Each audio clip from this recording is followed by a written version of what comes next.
Hey guys, welcome back to another ride. I don't quite know what's going on outside. This morning was 43. Right now it's 80, and it's end of October. Some crazy things are happening, but I'm gonna have FSD drive me to the voting site. Let's go. It's gonna take a route that we haven't taken before partially, so we get to experience some new scenery. I am in assertive driving profile. Very hesitant on this turn for some reason. Just trying to lower the fan a little bit so you guys can hear me better. All right, nice right turn here. Very cautious, very slow. Like accelerates and then decelerates down to 8. I don't know what's going on here. That was not very usual behavior. Usually it just goes steady 20 over here to the stop sign, but something's maybe it's the leaves on the ground that are causing it to decelerate.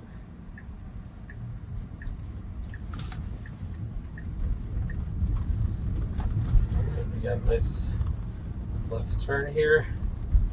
We're gonna be coming up to. Wait, hold on. We should not be going. Which way is it taking me here? I do not want to go this way. Just gonna take over to take a different route here.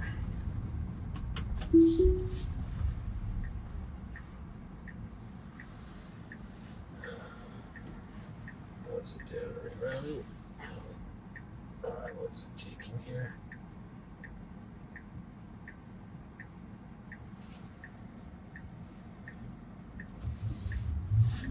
Kind of wish there was a reroute button that kind of lets me choose which way I want to go. Hold on, I'm not done with you yet. Let's do like one of these here. Add that as a stop. It should force. Yeah, good. And that should force the route that I want to take.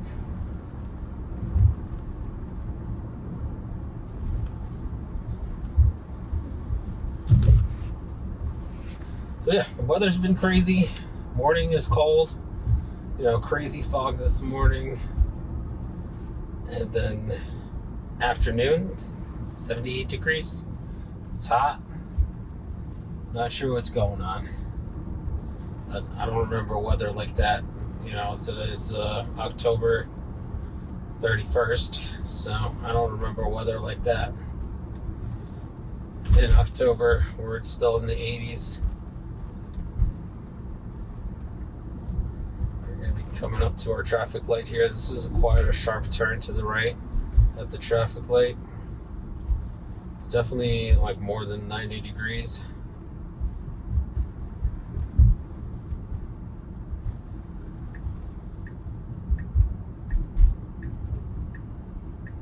I've got some Model 3 here waiting for us.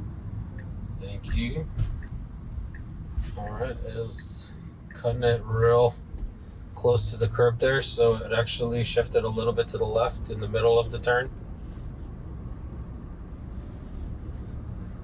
And the biggest difference I've noticed on the assertive profile is that the speed limit is a little bit higher on most streets. So here the speed limit is 40. It is going 37, but a lot of times it'll go like 7 to 10 miles over the speed limit. Push it a little bit because I got some cars stacking up behind me.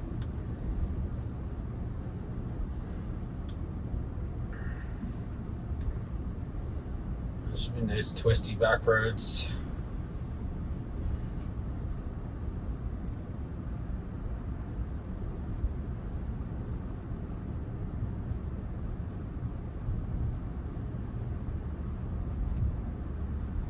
Stayed very confident in the lanes though. It's this version 12.5.4.1 is very good keeping in the lane, smooth driving, Occasionally there is some phantom braking still. Hoping that'll be fixed in the next version that's coming out. But for now, it's been a great experience. We got a red here. Good slowdown, a little bit too harsh. I saw the yellow probably a little bit earlier than the car did.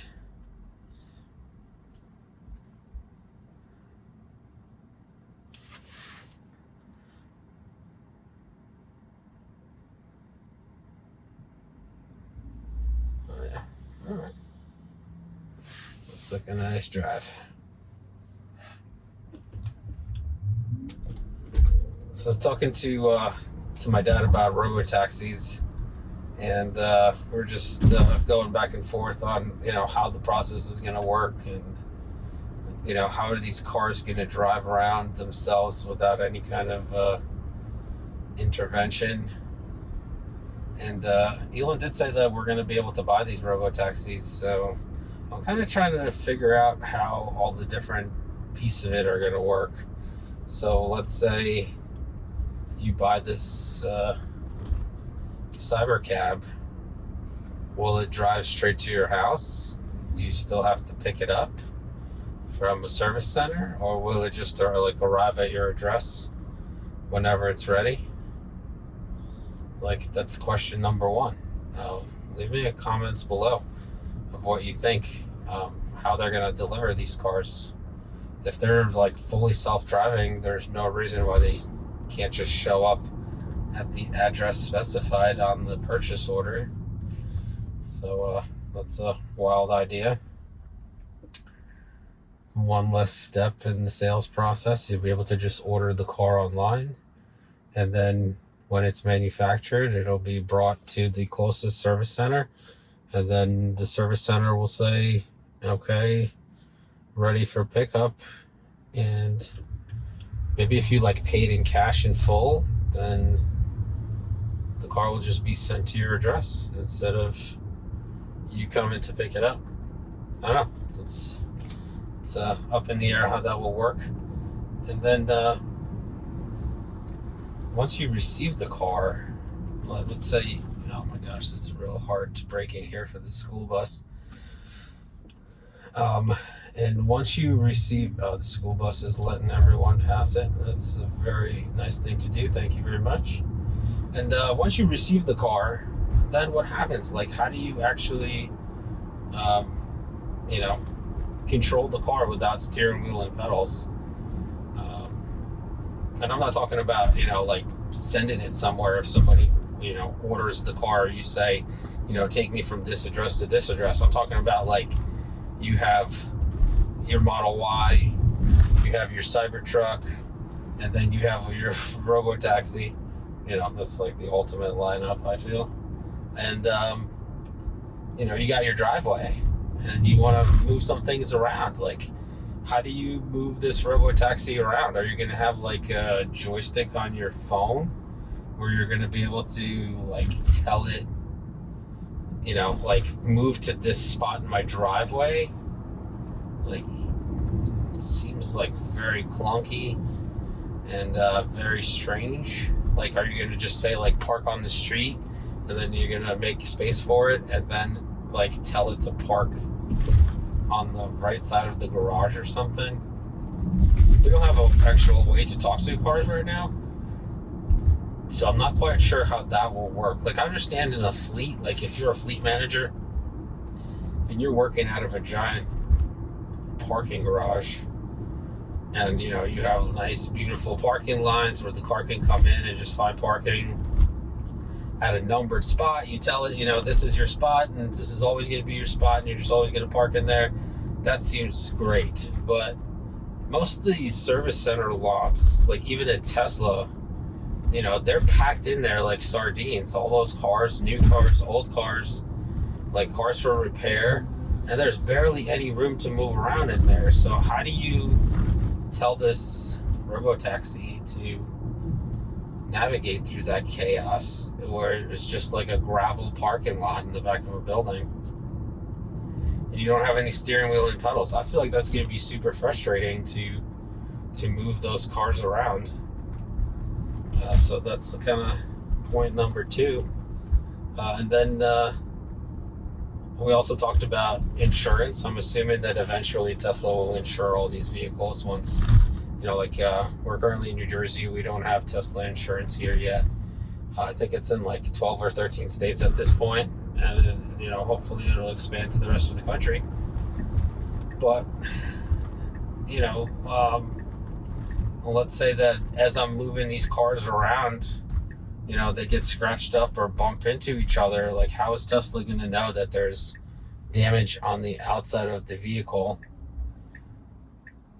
and account for that when I put the vehicle into the fleet to go to work? Like, what would stop somebody from claiming that the damage happened on Tesla's watch while the car was on the network instead of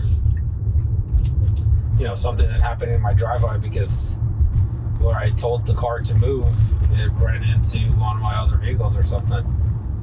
So that was actually one of my dad's questions, like, how are they going to manage that? Like, how are they going to inspect? Like, anytime you drop off a car for service, for example, they take pictures of it, as from my experience. And same thing, like mobile service or regular service center, they come out, they take pictures of it all around, just so they have a record of what the car looked like before they picked it up. And then are they going to make you like take a picture of the vehicle or do like a quick video of the vehicle before you put it in service? That also seems super cumbersome. So there's kind of a lot of things to, like, little things to figure out. It's this blanket statement that Elon made is going to be like Airbnb type model, and between Airbnb and Uber. And then cleaning. I mean, cleaning I can understand. Like, if you manage these vehicles, you're going to be the one cleaning them, basically. And I'm sure they'll have some kind of way to, assess a cleaning fee to the rider if they made a mess in the car or like dog peed on your seat or something. Because in their latest video, they showed that you're going to be able to like send your pet to somebody's house in this vehicle in like pet mode. But I don't know about you guys, but I've seen some pets that are not very very good in cars. So they'll pee in the car, they'll throw up in the car, they're they can scratch up things in the car, they can chew things in the car. So that's seems very utopian. It'd have to be a very well trained pet, in my opinion, for me to be able to trust it to go in a autonomous vehicle and be driven somewhere without me being there. It's possible, but I don't know if that's practical. And then who's going to be responsible for any of that damage? Like, will Tesla take on that liability, or will the dog owner take on that liability? Like, he wasn't there to control the dog, and who knows how your dog is going to react in the car without its owner. It seems kind of strange. It does a really good job going around this truck here. So I'm just slowly like thinking through this RoboTaxi and how this process is going to work. And I'm not sold on the butterfly doors. They look really cool, but if I'm running a fleet of these vehicles and if I have 5 or 6 of them in my gravel parking lot and they're parking next to each other, how am I opening doors to clean them and things like that? Like, am I going to have to pull them out each time and to clean them? Like, I'm not going to have enough space to just walk up to it, pop the door open and clean it. It's going to take up a lot more room than a regular door. At least, like, obviously I haven't seen it in person. I haven't seen how the doors open. Maybe it's, it opens the same, the same distance as it would if the door just swung open. Whoa, that was wild. Some crazy phantom brake in there for no apparent reason whatsoever. They're just like leaves floating on the ground is the only thing I saw. Whew, little whiplash there. So as I was saying, how are you gonna pop those doors open? like, once you get them open, obviously it's, you know, you got, you know, plenty of room to get in there and clean the car and all that. But, you know, it seems kind of in tight quarters, it's going to be a little bit harder. You know, or like in a garage setting, like right now I can crack my door a little bit and just like slide into it in the garage if I have to. But with these butterfly doors, I'm gonna have to like crawl under the door to get in. It's like, that's the way I'm imagining it in my mind, you know. So it doesn't seem very practical. And also, like, I'm thinking, like, in New York City, anytime a cab pulls over, you know, you try to get as close to the parked vehicles on the side of the road. It's rare that you have like a, you know, an open sidewalk where you can just, you know, swing the door open wide. And at the same time, in New York City, they have bike lanes on the shoulder of the road. So let's say this is the road, and then like where the leaves are right here on the right is going to be a bike lane. So if you pull over to let somebody out, you're going to be opening that door right into the bike lane for the most part. So I don't know. It just seems it's a smart idea in terms of, like, you know, you can use gravity to help you close the door in case the door gets left open or something like that. But let me just get rid of this waypoint so we can keep going. You know, it's a smart idea. I know we don't have to do that. We can just keep going. You know, to help you close the door. But I don't know if it's a good idea for like city streets and stuff. But I mean, there's smarter people than me working on these problems. So I'm just hoping that they kind of thought about these things and they'll just present us with these perfect solutions where it's just going to be like, yeah, this is it. Or maybe they're just going to have like a barcode that they put on the wireless charger underneath the car, and then, like, you know, they'll just say, like, make sure these barcodes are, these chargers and the barcodes on the charger are spaced out, like, minimum, I don't know, 6 feet apart. And those chargers with the barcodes on them will basically tell the car where to park and which car to park where. That could be a solution for that you know, parking problem on like gravel parking spots. But for that, you also need like huge amounts of power. And if you're like Airbnb-ing this thing, you're not going to have, you know, like 6 of these wireless pads on your, you know, in your driveway in your house. So it seems kind of clunky to me. But you guys put your comments below, like, you know, if you have some ideas or solutions for the problems that I'm describing, or maybe you don't even think those things are a problem, and you have a better understanding of how these things will work, you know, put them in the comments below. I'm very interested to hear everybody's opinion around this topic, because it's going to be interesting on how these things get adopted over time, and the experiences that we're going to hear from, you know, first adopters. Oh, this is a interesting intersection here, so we're going to stop at the stop sign here and make a left, even though the road feels like it's going straight that way. Yeah, this is a really crazy one. I don't think FSD kind of understands there's nobody coming from that angle. All right, good. Yeah, I did really well here. Nice job. Yeah, we're almost there. And another topic I wanted to cover is I wanted to ask you guys to help me get to 1,000 subscribers. You know, I've been at this for a couple months now, and I'm close to crossing 500, and I need to get to that 1,000 subscriber number so I can start getting paid for the ads that Google and YouTube are running on my videos, that, you know, they're making you guys watch and taking all the profit from that. And most of my videos get over 500 views. So if every single person that's watching clicks that subscribe button, we'll get there really quick, and then we'll be able to get to experience FSD in New York City and see how well it does. And I'm really looking forward to that. Looks like we got a left turn here at the light. So far, the ride's been super comfortable, and I only had that one intervention to have it go back roads instead of getting back on the highway for this route. So we're not going to really count that as an intervention because that's just my preference.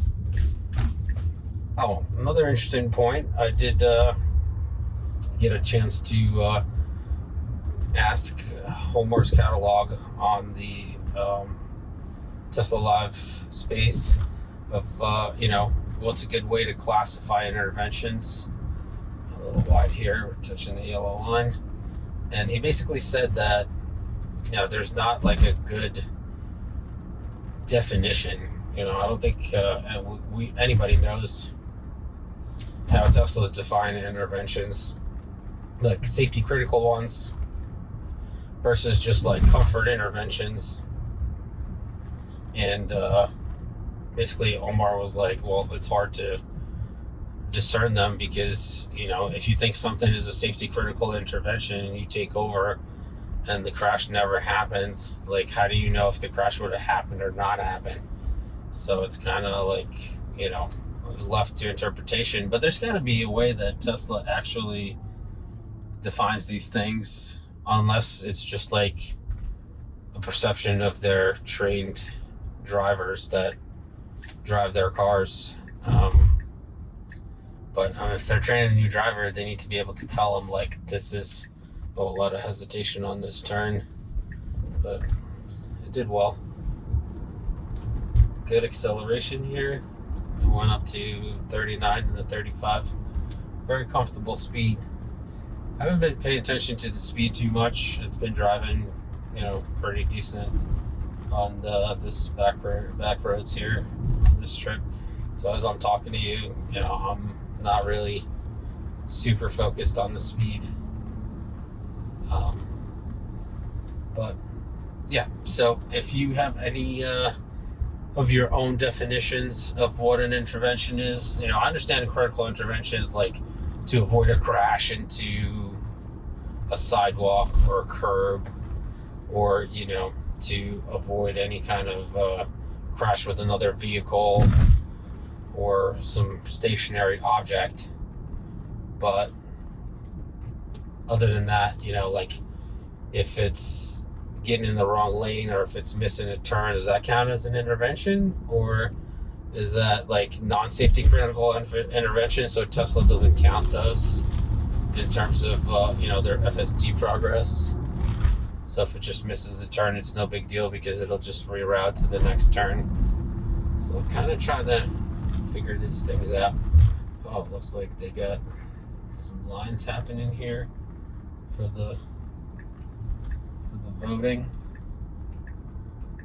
Or they're setting up for some kind of event, maybe? Oh, the SWAT team truck is out. Maybe we can drive by that thing. I'll show you guys what it looks like.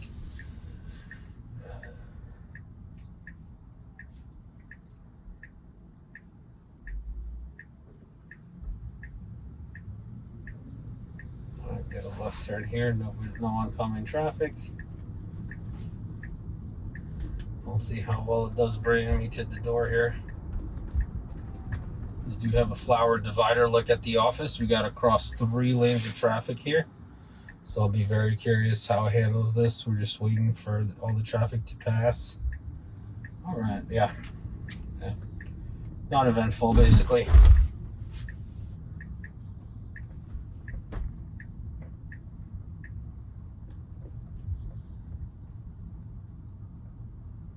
All right, it's bringing me right to the front door here.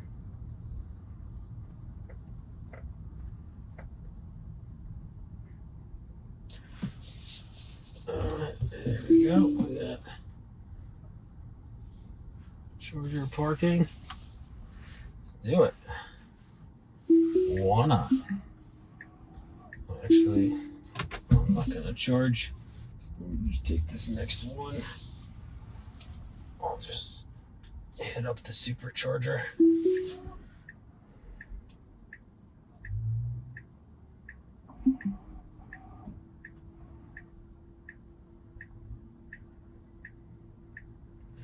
All right, awesome ride. No interventions except for the one little one to redirect the car to take the back roads instead of the highway, so we're not going to count that one. But thank you guys so much for watching. Like, subscribe, hit that notification bell, and we'll see you in the next one. If you made it till the end, I'm going to take a walk over there and do some filming of the SWAT truck I saw. We'll check that out, so stay tuned.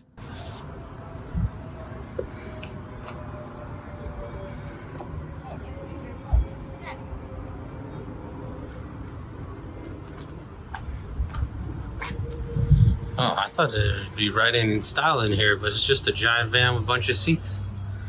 It's pretty cool.